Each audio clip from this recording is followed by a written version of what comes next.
Okay, welcome to Al-Kitab. Here we are at lesson 1. We have the Dal Ra Sin. Dars means lesson. The title here in red says Ana Sakine fi Madinat New York. Ana is I. Sakine is living for a female. These are two pictures of two females talking about their lives. Fi Madinat, New York. I live in the city of New York. Accompanying this book is a DVD, and you can watch two separate videos, one of Nasreen and the other one of Maha.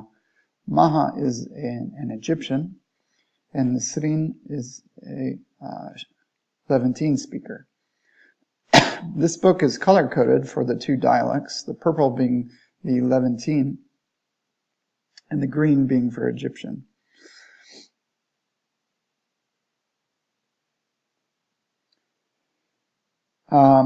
This is an outline of the lesson, all the things that are covered in the following pages. I won't go over that right now. Let's just dive right in.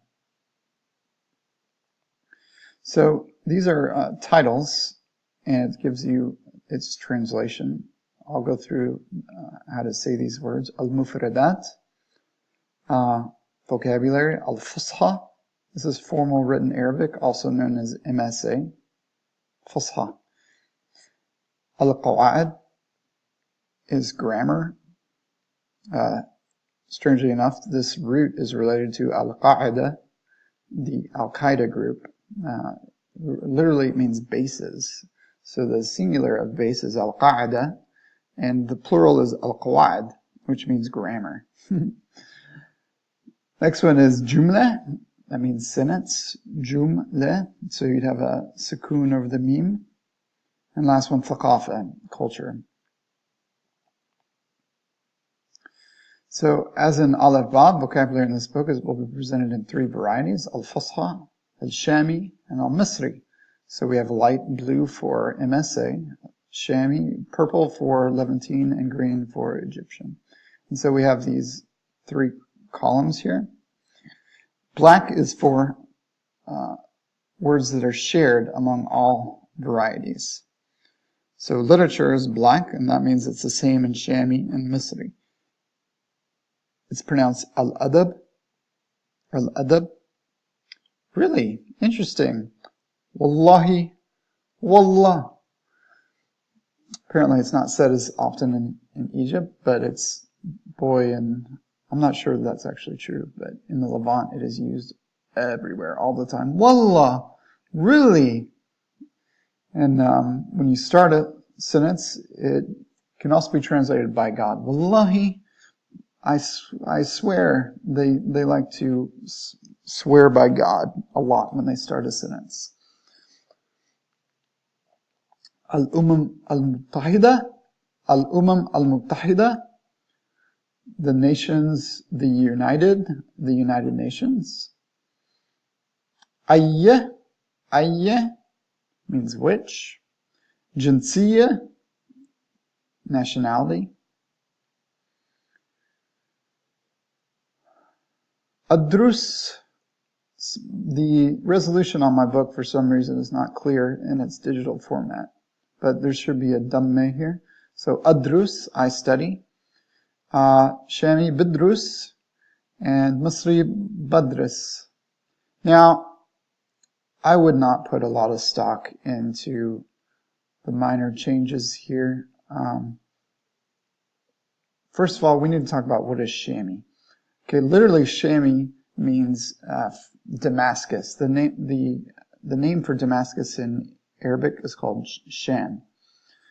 And the lands around the Damascus are called Bilad Sham. In other words, the region of the country of Damascus. Okay, and so that's how you translate Levant. It's the lands of Damascus. And the reality is that there's a lot of variety, and it's often divided up into a north and a southern region. The northern region has a preference for kasra, it often reduces short syllables to kasra, and especially damme. Anyways, so in Jordan, instead of saying bidrus, I would say badrus. So there's a lot of different ways that you can say that, and there's really no way to memorize all the minor variations. The only way to internalize these things is to find a way to immerse yourself into hearing one variety and mimicking that one variety. And the best way to do that is with your language partner or with videos from one region that you're constantly studying. So let's go back to the next word. We have I live, I reside. Askun, askun. In dialect, we say sakin, ana sakin. I live, or if you're female, you say ana sakne, ana sakne. And same in Egyptian, toskun. So these are finite forms, and these are actually participle forms. So that's why sakne appears the same as I live and she lives. It's actually, literally, it's saying living. She is living. I am living. And so all you do is replace the pronoun. Ana sakne, I am living. He is sakne, she is living, or she lives at. But in MSA, they're more often used a finite form. Askun, taskun. Okay, and this is we're already getting over your heads. We'll go into more depth, of course, with all this stuff. But I think the goal right now is to give you some fixed forms, just to give you some functionality in the language. If you want to say she lives, now you can just memorize this, and you can have some functionality when you're trying to form some basic sentences. Okay, and the last line, he lives, yaskun, so with a ya, yaskun, and then sakin.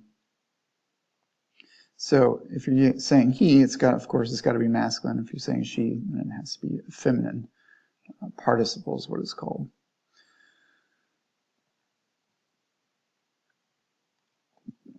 So sine. So this is saying that in Damascus they say sine. There's hardly any difference there anyways, so it's not a big deal. In fact, Arabic in general, I think one of the reasons that this script has been so successful and has lasted so long is because it's very well suited to the Semitic context where vowels, especially short vowels, are of little importance. And they change from region to region. So it's actually interesting that the writing system is able to just completely ignore them, and then it suddenly suits all the various varieties because it's not marked in their language. Sahih, sahih, really, for real, sahih, really, true. Amr means age. Amrak is your age. It's also a name, very common name. He was, I think, the third caliph. Okay, next one. She works. Ta'amal. She works. In the dialect, we use a totally different verb for work. Tishtagal.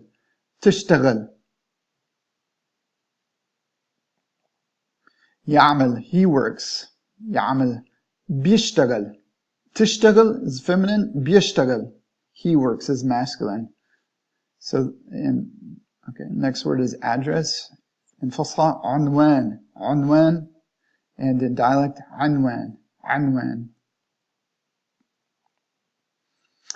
Egyptian is Masri, Masriya, that's what that / ta marbuta means, an Egyptian man versus an Egyptian woman.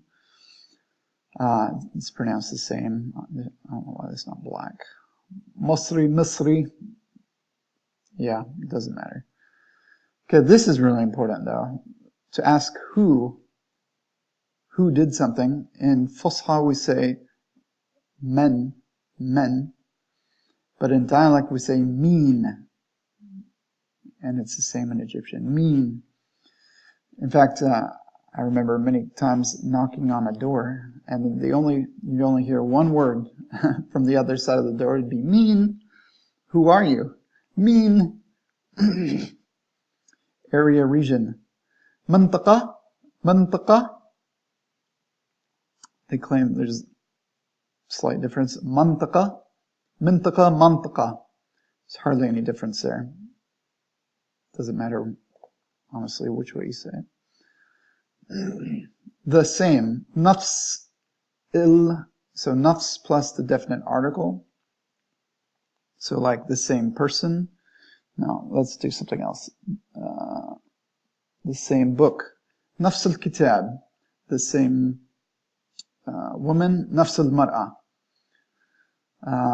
Very common, you hear the same thing. Nafs al-Shi. Nafs al-Shi. Father is walid. My father takes a suffix, a e suffix, walidi. In dialect, it's baba. And mother, walida, and with the suffix walidti, my mother, or mama in dialect, mama. There's a few words for father. There's also abui, or abu, or ab. But baba and mama are very, very, very, very common in dialect. Learn this verb. So listen to and practice saying and using these forms of the verb work.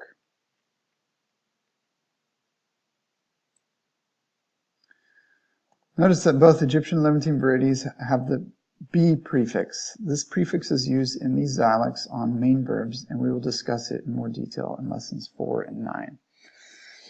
It's unfortunate we don't translate the first column on the right here. These are the pronouns. So ana is I, anta is you, enti is you female, singular, and huwa and hiya is he and she. So ana amal, I work, or in dialect, ana bashtagal, inta ta'amal, inta tishtagal. Notice the B prefix, and when it's squished together with a T, it often makes a P sound. Tishtagal, tishtag. Inti ta'amlina. That's an MSA. Inti btishtagli. So notice in MSA you have a noon suffix which drops and disappears in dialect. Huwa ya'mal. Huwa bishtagal. Hiya ta'amal. Hiya tishtagal. Now notice the word ta'amal is the exact same as ta'amal here. So you work and she works has the exact same conjugation form. So those context can tell you, and if there's an ambiguity, then you might need to supply the pronoun. It's not uncommon for Arabic to not use the pronoun. It just uses the verb. So same in dialect. Tishtagal and tishtagal. It can be you are working, or you work, or she works. Wim tishtagal, that can mean where do you work, or where does she work? There's ambiguity in the language there.